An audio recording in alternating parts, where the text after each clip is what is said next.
without further ado, let's all welcome Dr. Edwin Bien. Hello there. Ayan. Thank you very much. Again, Miss Grace, of course, Miss Precious, and the rest of the officers for the invitation. And I'd like to greet, of course, our Sir Carlo L. Mayuga. Ayan. Thank you very much, Miss Sheng, for getting me the invitation. All right. So, ang pag-uusapan po natin ngayon, yung napabalita na pagpanaw ng ating Pope Francis. And sinasabi na ito ay dahil daw sa stroke. Pero, hindi niyo po ba napupunan na napakainit ng panahon ngayon at maaaring hindi lamang yung mga nagkakaedad ang pwedeng magkaroon ng stroke. So, yun ang pag-uusapan po natin. So, this is a picture of Pope Francis. Sinabing siya ay na-stroke. Pagkatapos niya daw may stroke, siya ay nagkaroon daw ng matinding cardiovascular collapse. Ibig sabihin, hindi na dumadalo yung dugo sa kanyang puso hanggang sa kanyang utak na nauwi ito sa coma and later on, pumanaw nga siya nitong April 22nd lamang. Now, pag-usapan muna natin ang tungkol sa stroke. Pwede po ba ipakita natin yung ating picture number 2? Ano ang mga kadahilanan na pwedeng may stroke ang isang tao? Well, alam niyo po ba na yung mga nagmomotor, na walang helmet, na nauntog, or those are physical injury to the brain. Ang tawag doon, concussion. At pwedeng maalog yung utak natin, at kapag naalog ito, pwedeng magdugo. So, injury is one. Number 2, ano man ang pamamaga sa loob ng utak natin. Halimbawa, may mga pumasok na mga mikrobyo gaya ng meningitis na nakikita namin ito sa mga kabataan. When we say kabataan, kahit sa mga teenagers, no, papasok sa kanilang bungo ang infeksyon. Alam niyo kung paano? Dahil sa kanilang ilong. Ay, matindi yung sasabihin ko ha. Meron tayong tinatawag na triangle of the face. Kung inyong pagdidikitin ang inyong dalawang thumb at ang inyong dalawang forefinger at gagawa kayo ng triangle at isisingit niyo yan ngayon dito sa inyong ilong. Nakatriangulo sa inyong mukha. Sige, pwede ba natin tanggalin muna yung ating picture para lang makita nila yung dinedemonstrate ko? Babalikan po natin yan. Ayan o. This is what we call the deadly triangle. So, anything na papasok na mikrobyo dito sa deadly triangle na ito, mula sa ilong, mula sa mata, at mula sa ating lalamunan, ay maaaring makasira ng ating utak. At yung mga infection na yun can come from infected gums, infected polyp of the nose, o kaya kahit infection of the eye. So, pwede yang mag-stroke. Balikan po natin yung picture number 2, please. Aneurysm, kung natatandaan niyo po ito. Picture number 2 will show us aneurysm. Nag-hang po ba tayo? Pakilabagay uli ang picture number 2. Ayan, yung causes. Ano ba yung aneurysm? Sumikat na yan eh. Pagkasama na yung arteriovenous malformation. Naalala ba yung artista na si yung Spanish Filipina na meron daw siyang aneurysm na pumutok. Si Liz, I forgot the name. Basta isa po siyang artista at nangyari ay pumutok yung aneurysm niya sa utak niya. Anybody who knows the name? Isabel something.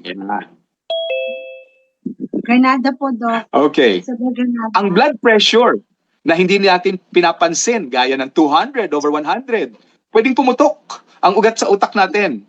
Yung paninigas ng mga ugat natin or atherosclerosis, pwede ring mag-cause ng stroke. Sino? Isabel Granada po, Doc.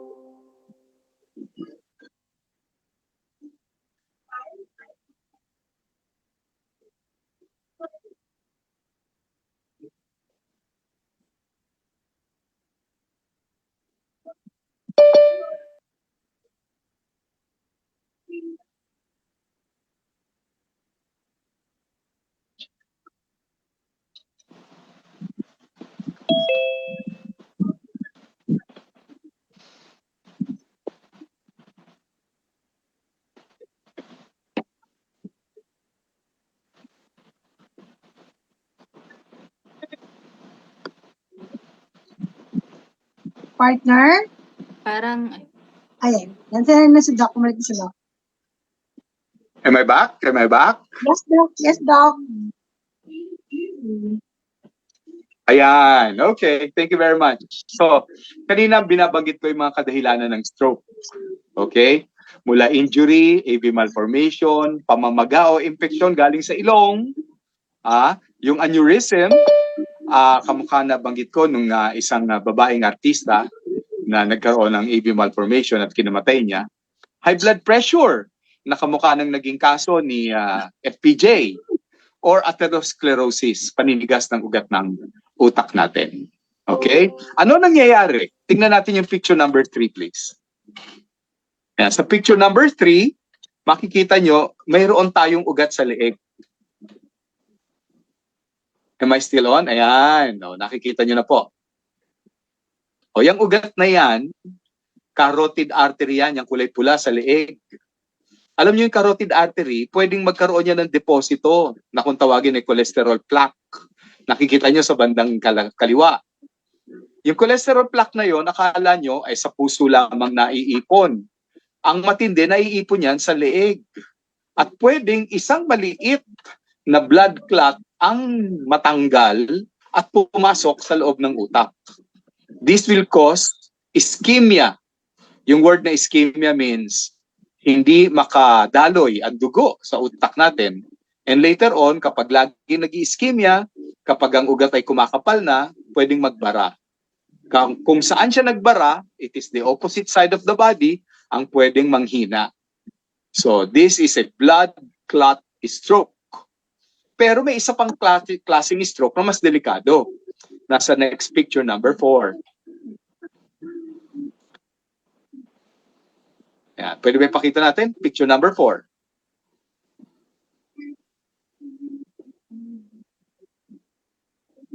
Yan. Thank you very much.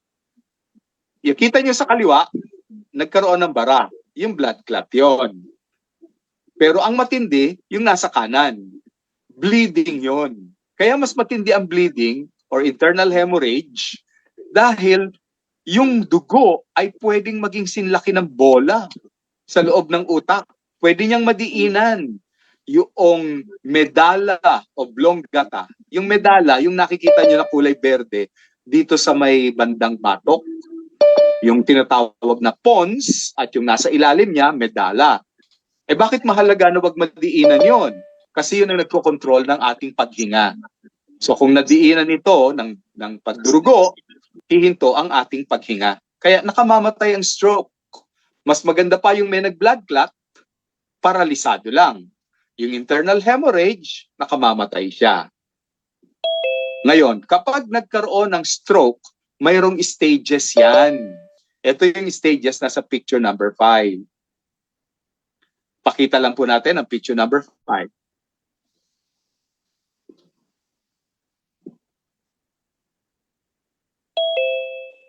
Okay, thank you. Yan. Ang ginagawa po namin, pag ang isang tao ay na-stroke, kinukunan namin ang tinatawag na EEG, electroencephalograph. Doon namin nalalaman which part ng brain ang namatay. At kung makikita nyo, yung normal, yung nasa bandang taas, kumbaga sa relo ay nasa 12 o'clock area, we have the beta and the gamma. Pero kapag pumunta kayo dito sa bandang gitna, nakikita nyo yung parang bulate na sinulat ng doktor. That means the brain is not functioning well. Kuha nyo. Pag pumunta ka naman sa bandang gitna, kumbaga sa 6 o'clock, pwedeng mangyari ito na ang utak, nagluluko na yung kanyang brainwave at pwedeng mauwi sa pagkamatay. Kuha natin, ha? Yan. So, kapag na-EEG na ang isang pasyente, pinapa-CT scan namin or MRI. Tingnan natin yung next slide. Picture number 6. Please. Ayan. So makikita nyo sa bandang kanan, yung utak na maraming kulay-kulay, gising ang pasyente. Bagamat na stroke na siya, pero gising siya. Sa gitna, makikita ninyo, gising pero parang wala sa huwisyo. At sa pinakakaliwa, ito naman yung hindi na nagigising, pero humihinga. Nakaasa ito sa respirator. So these are the stages ng taong na stroke. Paano namin tinetesting? Paano kung wala kang MRI, wala kang CT scan, ikaw ay nasa probinsya o nasa isang ospital na maliit lamang? Meron kaming pan-testing. Simpleng test kung tawagin ay Glasgow scale. Picture number 7, please. Ayan. So sa picture number 7, titingnan namin. Ibuka ang iyong mata. Kapag kaya niyang ibuka yung mata niya automatically, that's good. Mataas ang grade niya. Kapag kailangan pang sumigaw, para lang madinig ka niya, para dumilat ang mata, mas mababang grade. May iba, kinakausap mo na, pikit pa rin. Yon ang mababang grade. Next, tinatanong namin yung pasyente, alam mo ba kung nasaan ka? Pag alam niya, oriented siya, alam mo ba kung anong taon na? Pag alam niya, oriented siya, mataas ang grade nun. Pero kapag kinausap mo, ang salita niya ay wala sa tamang tanong, confusion. Ang matindi, yung umuungol lamang, mababa ang grade nun. Lalo na kung hindi sumasagot kahit kinakausap mo. Alright. Ang last, yung motor response. Nilalagay namin ang aming daliri sa kanyang palad, tapos pinapapiga namin yung daliri. Kapag kayang pigain, that's a good sign. Pero yung iba, parang kailangan mong ipatong yung daliri mo pero hindi niya napipiga yung kamay mo, that's a bad sign. Okay, so ini-scorean namin ito. At yung numero 3 hanggang 8, kung ang total mo ay 3 hanggang 8, ay delikado na yon, severe na yon, severe stroke na yon, pwede nang makamatay talaga. So ang medyo maisasalba pa yung mild kung ang score mo ay nasa mga below 15. Kuha nyo? Alright. Ngayon, maraming mga iba nagtataka, ano nangyari kay Pope Francis na stroke? Tapos bakit nagkaroon ng cardiorespiratory collapse? Ito na yon, yung picture number 8. Mahalaga to, matutunan nyo rin ha. Picture number 8, please. Iba ang cardiac arrest sa heart attack. Mahalaga ha, alam nyo to. Pag sinabing heart attack, yung nasa kanan, may nagbara sa ugat ng puso. Yung ugat na yon, coronary. Ano yung cardiac arrest? Walang nagbara, pero huminto yung puso. Nawala yung kuryente. Kaya ito yung nakikita ninyo sa mga television na dinidefibrillate namin o kinukuryente yung puso. Okay, nakuha nyo ha? Ngayon, ano mas delikado sa dalawa? Well, pareho.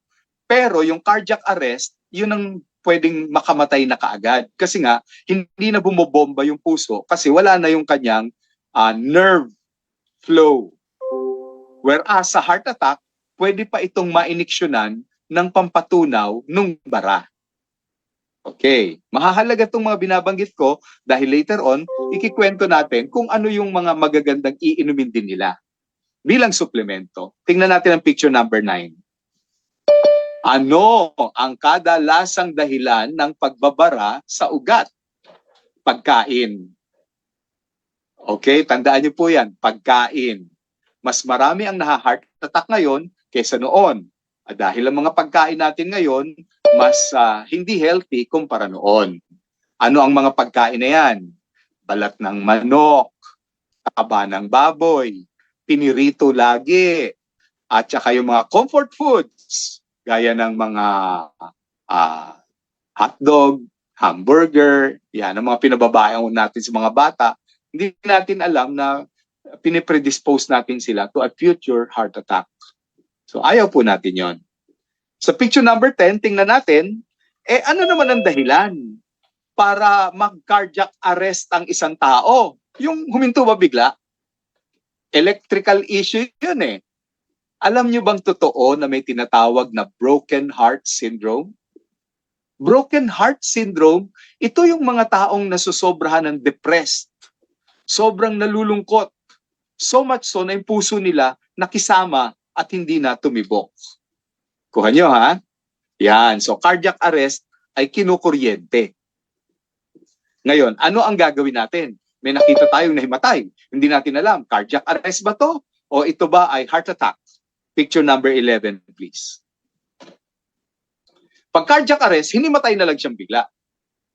Pag heart attack, magrereklamo yan na masikip ang kanyang dibdib. Madali siyang mapagod. Pinagpapawisan siya ng malamig. So, kailangan alam po ninyo kung ano ang tamang gamot. Pag heart attack, ibigay nyo yung gamot niya, yung nilalagay sa ilalim ng dila. Isosorbide, ang tawag namin doon. Okay, pwede nyo bigyan ng mga supplement, gaya ng ginkgo biloba. Pero pag cardiac arrest, huwag nyo na pong gisingin. Itinatakbo na po siya sa hospital.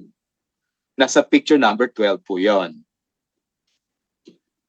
Habang naghahantay kayo ng masasakyan papunta ng hospital, kailangan sa pamilya ninyo mayroong marunong mag-CPR or cardiopulmonary resuscitation. Yung po bang binubomba ang dibdib? Minsan natutuwa ako pag nakikita ko sa mga palabas sa TV o sa pelikula, mali yung pagbomba. I will teach you how. Huwag niyong babaluktutin ang inyong siko. Kapag ang inyong kamay ay nakadiin sa dibdib niya, hanapin niyo yung pinakagitna na kung tawagin ay sternum. Diretso ang siko ninyo, huwag niyong babaluktutin kasi hindi manggagaling ang puwersa sa inyong kamay. Manggagaling ang puwersa sa inyong balikat. So, ang ginagawa po ninyo, kayo ay forward. Pwede ba natin tanggalin yung picture para makita niyo lang po ako? Ayan, diretso ang kamay like this. Ayan. Galing, huwag kayong ganito, oh. Mali po yun. Yan. Nakikita natin sa TV yan. Mali yan. Diretso ang kamay, dumidiin kayo gamit ang inyong balikat. At may bilang, 1, 1,000. 2, 1,000. 3, 1,000. 4, 1,000. 5, 1,000. Pagdating ng 5, 1,000, yung kapartner ninyo bubuga sa kanyang ilong. Tatakpan yung ilong ng pasyente, nakatakot pag ilong, bubukan yung bibig, at magma-mouth to mouth sila. Ang gagawin ng tutulong, ha! Ayan. Pag tapos na siya ng isang blow o dalawang blow, ha! Ha! Balik na naman kayo. 6, 1,000. 7, 1,000. 8, 1,000. 9, 1,000. 10, 1,000. Stop sandali. Balik na naman tayo ng mouth to mouth. Ha! Ha! I hope natutunan niyo po, ha? At saan nilalagay ang kamay? Dito sa pinakagitna ng dibdib. Ang puso kasi nasa gitna. Ang tawag dito is sternum. Dito po nakadiin. Anong pinagdidiin nyo? Itong kamay, itong inyong ball of the hand. Kanino? Ganyan. Ganyan. Hindi dalawang ganyan. Isa lang. Ganyan.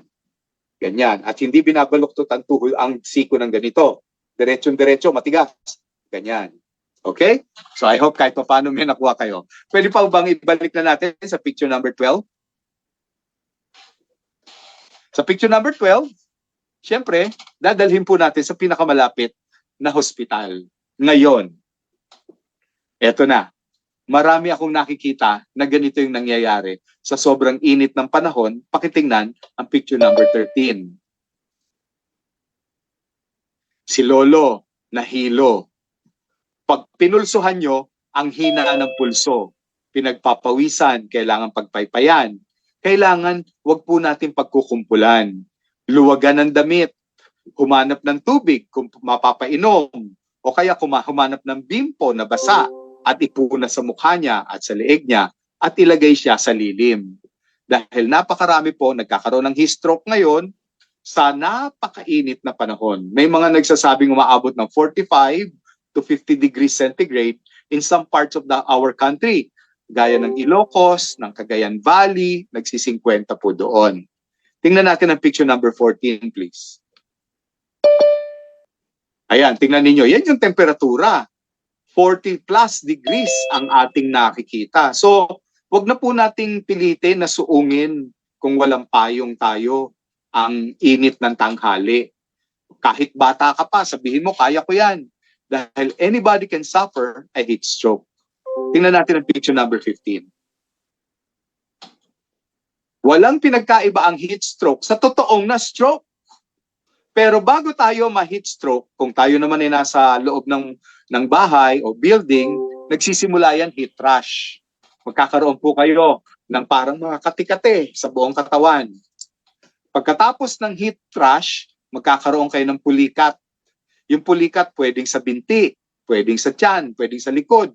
Akala natin back pain lang, pero ano yan? Heat cramps. Ang susunod na sa heat cramps, heat exhaustion. Hapong-hapo ka na. Parang pagod na pagod ka na. Naghahanap ka ng hangin. Ang susunod na nun, pwede kang himatayin or heat stroke na kagad. Okay? So anong gagawin natin? Nasa picture number 16, please. Drink lots of water. Kahit hindi tayo nauuhaw, inom tayo ng inom ng tubig. Pero, never kayong iinom ng ice water. Never kayong iinom ng malamig na kape. Ang tinatawag nilang iced coffee o kaya frappe dahil yun po ay diuretic. Lalo kayong madidehydrate. Never kayong iinom ng energy drink. Mauuwi yan sa heart attack.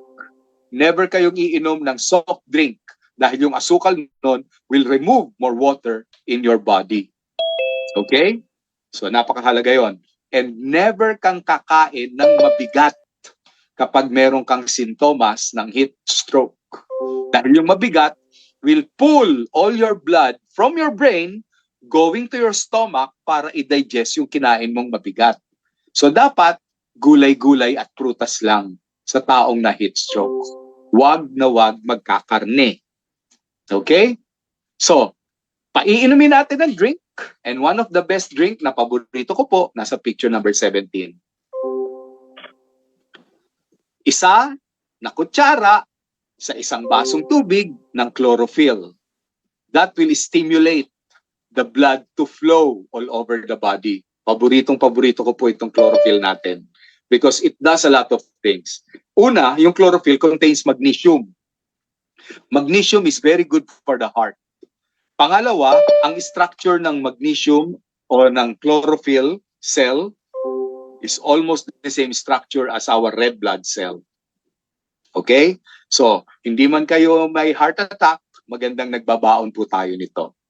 Ngayon, mayroon akong paborito rin na isa doon sa nilalaman ng Total Health Pack. Number 18, please. Ginkgo biloba. Ayan. Picture number 18 will show us sa Total Health, yung Ginkgo biloba will give us a lot of, ginkgo, kung tawagin natin, blood circulation by opening up our blood vessel. Okay, can you show picture number 18, please? Ginkgo. Now, may yang yen is supposed to strengthen the artery of our heart. Ayan, pinaliwanag nila kasi magulo yung akin hindi malinaw. And ang ating spirulina will provide the electrolytes gaya ng potassium to our heart. So, para sa akin, ngayong tag-init o hindi man tag-init, meron kayong senyales na pwedeng ma-stroke or na-stroke na. Total Health Pack is one of our best choice. Okay? I know we still have a lot of products, pero kumbaga, as an emergency, this would be a good choice. And last but not the least, picture number 19, huwag po tayong magbilad sa init ng araw kahit nakasombrero tayo. Itong kapanahunan na to, dapat tayo nasa lilim. And with that, I'd like to thank you and perhaps we may be open for your questions. Yes, thank you, Doc. Mga Kadayna Farm, we're open for the question and answer portion. Please feel free to chat all your questions at babasahin po namin para masagot po ni Doc yan. Yan. So, kung wala pa po, ako na lang ang magtatanong. Meron pa kami dito, Doc. And Doc, ito po. Yung mga na-heat stroke po ba is yung mga nasa ilalim po ba ng mga yung mainit na araw? Yung mga nakabilad po? Sila po ba yun? No. Ang nahi-heat stroke, anybody na na-expose sa init. So halimbawa, kung ikaw ay nasa ilalim ng araw, gaya ng ikaw ay MMDA o police, pwedeng doon ka manggaling ng heat stroke. Pero kung ang trabaho mo sa bakery, pwede ka ring ma-heat stroke mula doon sa init ng iyong niluluto. O kaya ikaw ay nasa isang kwarto na kulob at walang ventilation, pwede ka pa ring ma-heat stroke. Anything that can raise your temperature dahil kulang ang daloy ng hangin can cause heat stroke. Salamat po, Doc. Ito, medyo maganda po. maganda to, Doc. From Ma'am Milita Enriquez, ask ko lang po, Doc Bien, okay lang po ba maligo kung nakakaramdam ng sobrang init? Yes, pero kung ikaw ay gumagamit ng shower, huwag mong uunahin yung tubig sa iyong ulo. Sisimulan muna sa iyong paa, sa iyong binti, paakyat sa iyong hita, sa iyong tiyan, sa iyong dibdib, bago ang iyong ulo. Kasi pwedeng ma-shock yung ulo natin kung biglang ang tubig ay sa ulo natin ilalagay kagad. Okay. Partner Trisha, partner Grace, baka meron po sa natin, Zoom or sa Partner, Facebook. this is sa FB Live. So far, wala pang questions, pero more on magpapasalamat kay Doc Ben. Baka may partner. Diyan kaya sa Zoom. Zoom. Ano ba yun?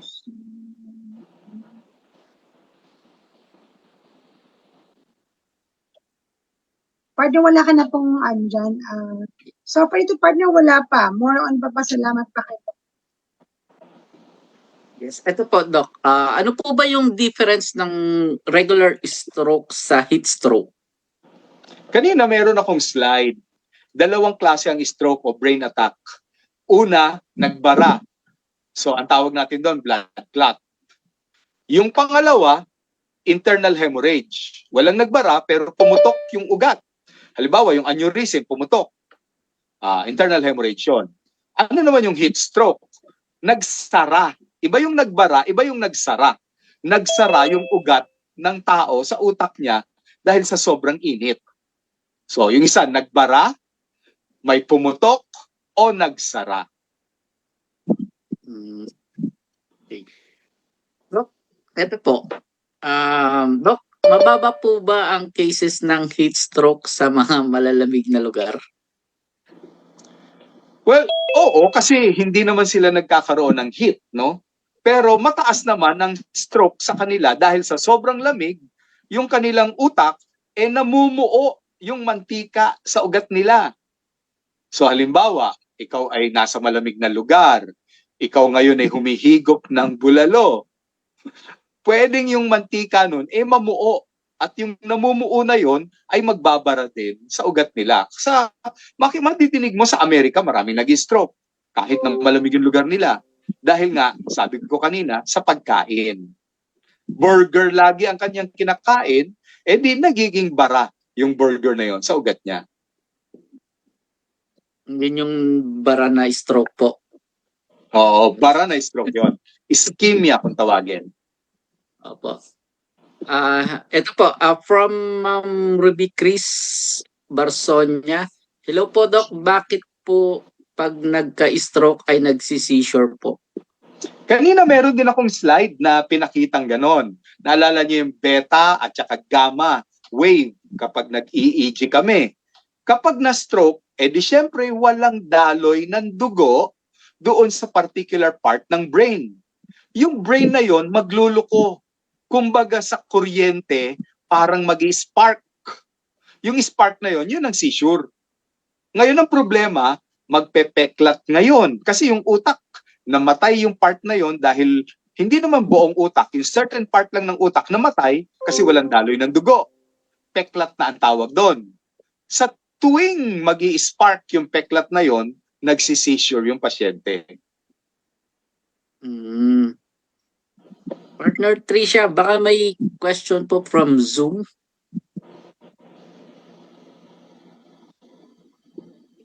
Partner, check ko lang partner ha. Ito galing kay Queenie Elizabeth. May tanong siya dito, Doc, pero di ko lang sure kung ano na. Good evening, Doc. Yung itatanong ko po is tungkol sa anak ko na may pimples or acne. Anong marirecommend mo po na product sa Dynafarm?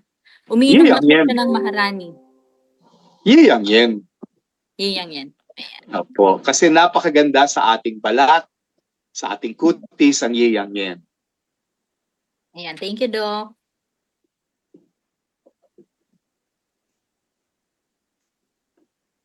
Ayan, okay. So, meron pa po atang isa from Ma'am Elita Enriquez. May isa pa po siyang tanong. Tanong po niya, Doc, is bakit po minsan pag nagigising ako sa madaling araw, biglang magpawis yung palad ko? Kulang naman at parang medyo nagka-cramps ito. Ano kaya ang cause nito? Usually, yan po ay electrolyte imbalance na nakikita namin sa mga taong o kababaihan na papasok na ng menopause. So sabihin nyo sa akin ang inyong edad, sabihin nyo rin sa atin kung kailan yung huling menstruation nyo. Thank you po. And partner Grace, meron pang hahabol sa FB Live na question? Partner, talagang wala siyang questions kay Doc sa FB Live. Chinek ko na rin. Yung mga question kasi dito kami dyan related din sa topic natin, partner eh. Pwede sasagot naman siya ni Doc. Yun ang thankful tayo sa sagot ni Doc. Yes, oo. Kagaya ng isang question din natin dito sa yung kung matatanda lang ba yung nangyayari sa mga matatanda lang ba nangyayari yung heat stroke? No. So, may mga elementary schools na nagre-report ng mga bata. Kasi pinag-PPE nila yung mga bata sa labas, mga ilan dun sa mga batang yun, hinihimatay. Kaya pinagbabawalan po namin yon na mag-PE ang mga bata. O kaya nagsiswimming sa kalagitnaan ng tanghali, pwedeng ma-heat stroke kahit bata. oh, napaka-informative ng ating pagdating sa heat stroke, lalo na Doc sa nagra-rides din po kasi kami. And syempre, nasa initan, yung ibang mga kasama namin, bumibili ng Sting or bumibili ng mga malalawig na tubig, hindi pala dapat. Bawal na bawal yun, ha? Yung mga energy drink. Marami na akong nabalitaan ng mga taxi driver na namatay at inatake sa puso. Kahit na mga biker, dahil nag-energy drink sila. Dahil ang mangyayari, magsasarado yung ugat mo kasi caffeine na napakataas yun. Tapos magdi-dehydrate ka kasi diuretic yon, and that can lead to a heart attack or a stroke. Yes, napaka-informative, grabe. Yung pala yun. Kasi pagka naiinitan ka, usually ang una mong sahanap ka ng malamig sa malamig na tubig. Malamig. Water na lang. Yung pala. Pwedeng malamig, wag lang ice water. Okay, Doc. Hindi lang ice water. Malamig pero hindi ice water. And partner, may pahabol pang question dito sa ating Zoom chat box. Mabasahin ko lang. Galing kay Ma'am Josephine Rama. Doc Bien, ano po kaya ang gamot sa pulikat? Potassium. Ang potassium ay isang uri ng mineral na nakikita natin sa ating produkto, ay spirulina. Okay, thank you, Doc. At saka ito, Doc, kay Ma'am Elizabeth Gaspar. Doc, matagal na akong nag-menopause pero palagi pa rin ako nakakaranas ng hot flashes. 62 na po ako. Yan, matagal talaga ang menopausal stage. May umaabot ng 5 taon yan. Ang kagandahan ay may produkto tayo sa Dynafarm ng mga pambabae. So they can try that as well. Thank you, Doc. At saka ito, Doc. Kanina nga lang, pinopromo nyo ata yun eh. Yes, Doc. Ito po ata, Doc, yung ano po doon kay Mamilita kanina. 45 years old po natanggal ang ovary ko, kaya wala na po akong monthly period at 61 na po ako ngayon. Mas matindi yon. Surgical menopause ang tawag doon. That means napaaga yung pag-menopause niya kasi inoperado siya. So, alam mo naman, ang ovaryo ng babae ay mahalaga sa kanyang buhok, sa kanyang balat, sa kanyang sex, sa kanyang katawan dahil lumalapat na yung mga ganito and lumalambot ang buto. So, ang menopause kailangan tinutulungan. Yes. Grabe, napaka-informative and napaka-timing ng diniscuss ni Doc talaga. And kaso nga lang, Doc, mukhang naubusan na po tayo ng oras. As usual, Doc, bago po tayo magtapos, baka meron po kayong gustong ibigay na mensahe sa lahat ng mga nanonood sa ating ngayong gabi po. Well, of course, Dyna Farm. Lagi tayo, good morning sa Dyna Farm. And I'd like again to greet Sir Carlo Mayuga para sa napaka-fruitful managing the company of Dyna Farm. I'd like to thank Sheng as well for sending me an invite and hopefully we will get to see each other very soon again. Goodbye everyone. Maraming salamat po sa pakikinig. Yes. Okay, Doc, once again, maraming salamat po. Hanggang sa susunod po ulit, Doc. Maraming salamat.